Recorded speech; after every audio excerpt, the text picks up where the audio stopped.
Hello, this is Kristine Glockler with the Glockler Group at Coldwell Banker Realty. Today I'm going to go over mistakes ideally not to make when selling your home in our local market in the Chicago suburbs. So the first mistake I think some people can make is not allowing showings during the week and the weekend. I think some sellers fall into having only 1 or 2 days of showing sometimes, and it's really important to be cognizant of the fact that buyers have different schedules, different work schedules. I know my buyer clients, some work the traditional 9 to 6, some work 12-hour shifts, some work certain days, are off other days. Some clients work the third shift. So it's really important to kind of know that there are fantastic buyers out there who may not be able to view a property on the weekend, or who may not be able to view a property during the week. So what I suggest to our seller clients is to ideally show your property, if you can, at least a couple days during the week and both days on the weekend. Now, of course, if you are working with an agent, have a conversation with your agent. This is what I have found works best. I am by no means a new agent. I grew up in and around the real estate industry and have worked in it really since right around the height of the real estate market. So I've had many years of experience, and our group has over 40 years of experience. So this is coming from many, many decades of experience and expertise to know what usually works best for both sellers and buyers alike. Not making your home be as presentable as it could be. Now, this, of course, has a lot to do with staging, how a home shows.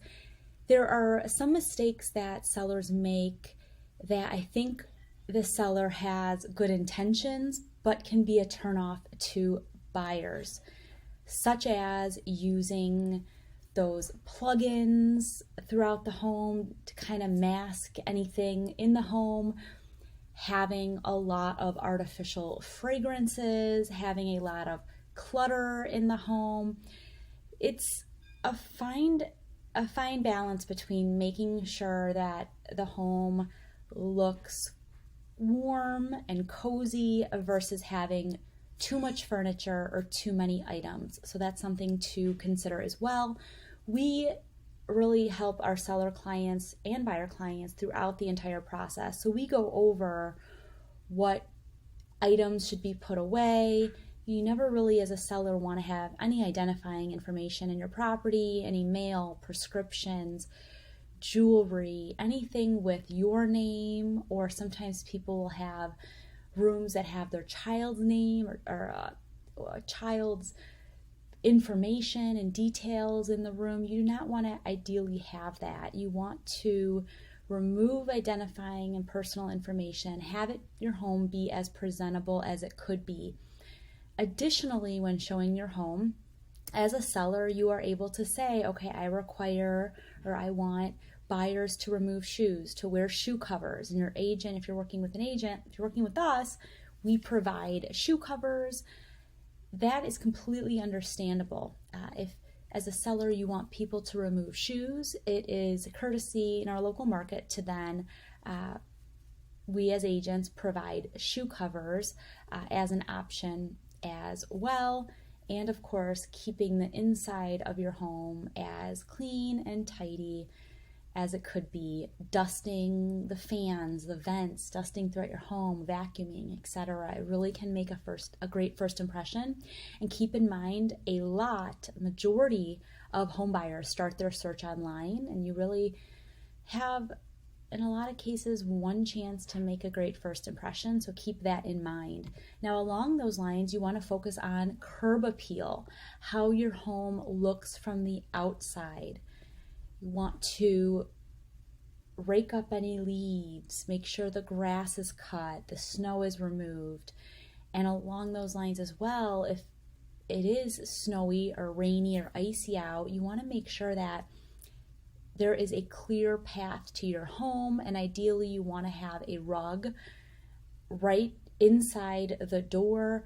I've seen situations where it was very shiny, slippery tile, and the seller didn't have a rug or a mat when you first walk in the door, and a buyer almost slips and falls. So not good. You want to make sure that that is taken care of. Your curb appeal go throughout the yard, especially if you have pets, if you have items in the yard, toys, etc., lawn equipment. You want to make sure all that stuff is put away, your yard is clean, so buyers can, if the buyers want to, are able to walk around the property and not worry about different things. It's really important for the list side to have communication, and great communication, with buyers' agents. So for our seller clients, we know how important it is to communicate with buyers' agents, keeping the buyers' agents in the loop. There's something that's been happening more and more in the local market where properties are getting a lot of interest and offers and going under contract while there are other showings being set. And just be cognizant of the fact that some buyers and buyers' agents may be driving quite a bit to get to that property, and all the listing agent really, all we do with clients is with buyers agents is we tell them, okay, have received a number of offers, the seller is thinking of making a decision, just want to let you know it's up to you if you still want to show the property. Just communicating that, because if you're going under contract while there are other showings being set, the listing agent most likely already knew that there were offers in, and lack of communication is not good. So you could feel as a seller, okay, I still want to have showings even though it's under contract, but let the buyer side know that and agree to that. If you're already close to accepting an offer, or if you're planning on having multiple offer, highest and best, let the listing agent needs to let the buyer side know. And usually in our market, it's in the MLS. If the seller wants to call for highest and best, if there are multiple offers, it's usually in the MLS. But that's not always the case. So there's a service where we can message all agents who are set to show the property, all agents who have already shown the property, and let them know and update them, because we as listing agents are working for the seller, and we want to also be respectful of buyers and buyers agents' time.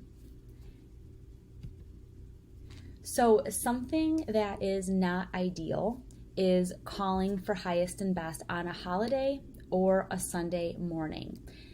Now, it is mid-April. There are a variety of holidays. Yesterday was Easter.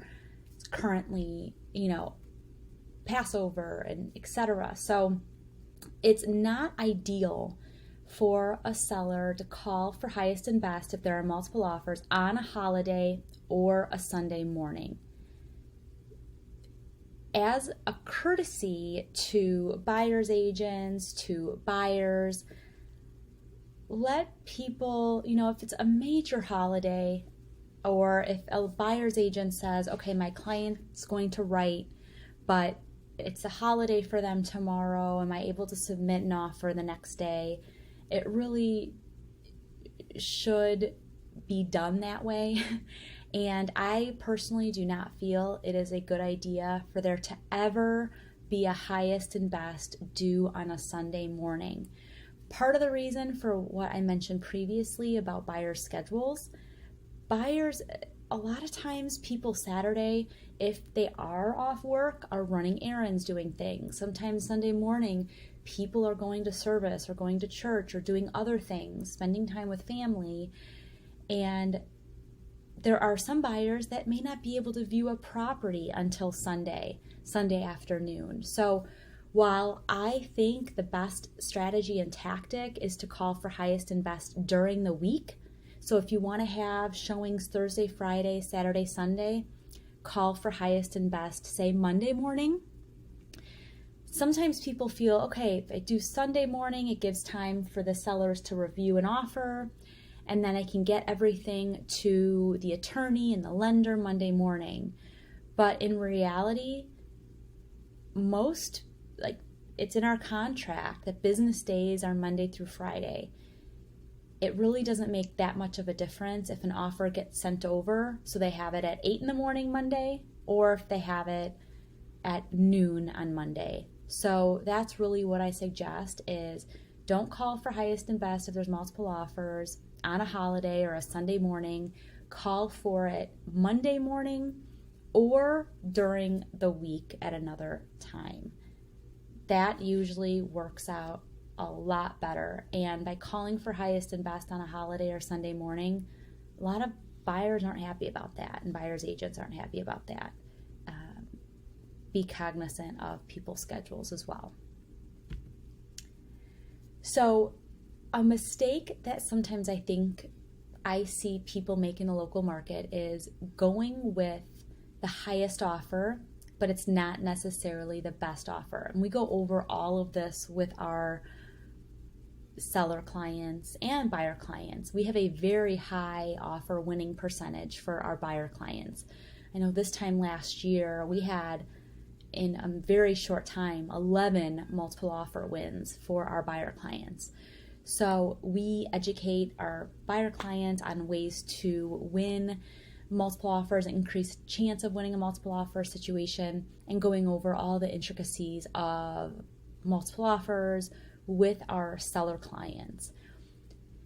There are different reasons why the highest offer may not necessarily be the best, and usually people can only compete with what they can compete on, right? So for some people, if they can't compete on terms, then that buyer or those buyers will try to compete with price and increasing a price. Now, I could go over, and I do with our buyer clients, the various things that increase the likelihood of winning a multiple offer situation.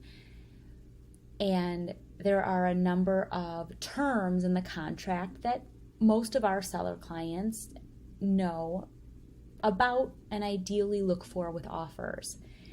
And sometimes what happens is when a buyer or buyer submits an offer that's, like to say, sometimes artificially high, it could be written with the thought that this property might not appraise anyway.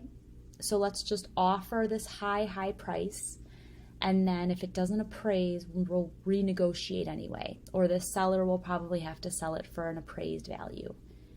And we go over with our seller clients the importance of pricing a property correctly and how appraisals work.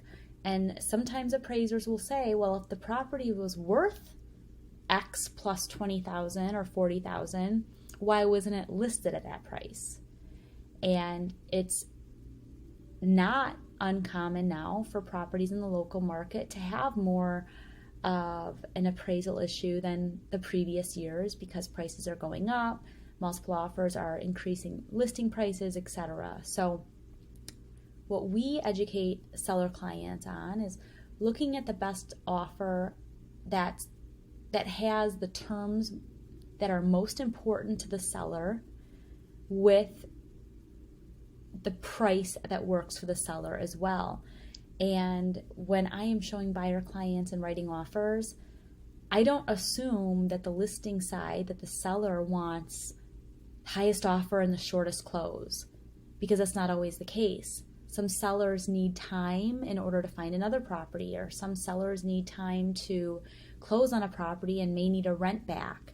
So usually the quote-unquote best offer is one that has a great price and a combination of fantastic terms and is not necessarily solely just the highest offer without being competitive terms. So I hope you found this helpful. This is going over just some of the things that I see in the local market as far as sellers and some mistakes that I think are happening, and ways to kind of have that not happen in the local market, so it could really be a win-win for all parties involved. Now, if you are thinking of selling or buying or investing in the local area, the Chicago suburbs, we cover a very large region in the Chicago suburbs. We've been around, our group has been around since 1978. We were really a team before there were real estate teams, as far as we know, in our local market. So please reach out if you have any questions. If you're interested in knowing what your specific community or market is like, please feel free to call 708-480-2011. You can visit our website at groupre.com. You can also contact us there. Real estate is very local, and it all depends too on the specific community, the property type, and the price range. So I hope you found this helpful. You can like and subscribe for notifications of future videos. Thank you and have a great day.